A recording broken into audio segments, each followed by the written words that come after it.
அனைவருக்கும் வணக்கம். சமயபுரத்து மாரியம்மனோட மகிமையை பற்றி தாங்க நம்ம தெரிஞ்சுக்கணும். அதாவது சித்திரை முதல் செவ்வாய் தேர் சமயபுரத்தம்மனுக்கு. இப்போ 5 பூ ஞாயிற்றுக்கிழமை 5 பூ போடுவாங்க. அதில் இப்போ 2வது பூ தான் முடிஞ்சிருக்கு.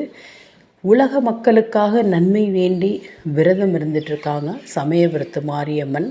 அவங்களுக்கு பார்த்திங்கன்னா பழங்கள், நீர்மோர், துள்ளு மாவு, பானகம் இது மாதிரி தாங்க சாப்பிட்டுக்கிட்டு இருக்காங்க.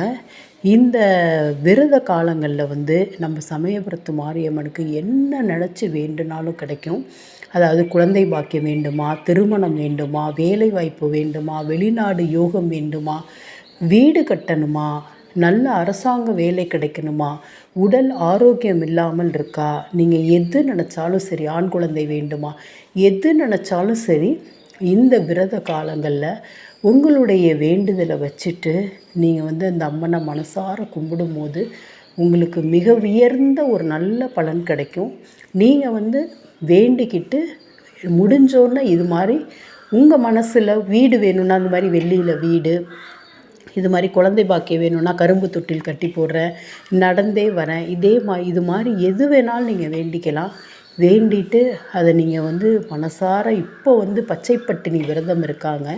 இப்போ நீங்கள் மனசார வேண்டிக்கிட்டு இந்த சமயபுரத்து மாரியம்மனை கும்பிடும்போது ரொம்ப ரொம்ப அருமையான பலன் கிடைக்குங்க.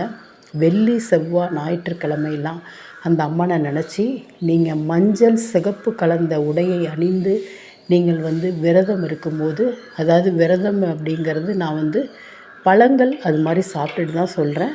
உங்களுடைய அந்த ஞாயிற்றுக்கிழமை பூ போடும்போது கூட நீங்கள் விரதம் இருந்தால் போதும்.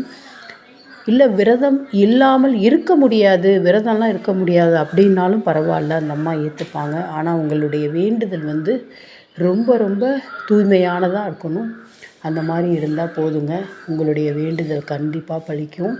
அதனால் உலக மக்களுக்காக பச்சை பட்டினி விரதம் இருக்கும் இந்த சமயபுரத்து மாரியம்மனை நம்ம மனதார நினைத்து நம்மளுடைய வேண்டுதல்கள் எல்லாமே நமக்கு நடத்தி கொடுக்குமாறு வேண்டி கேட்டுக்கொள்வோம். நீங்கள் எந்த மூலையில் இருந்தாலும் ஒரு தடவை இந்த சமயபுரத்து மாரியம்மனை தரிசனம் பண்ணிட்டு போங்க.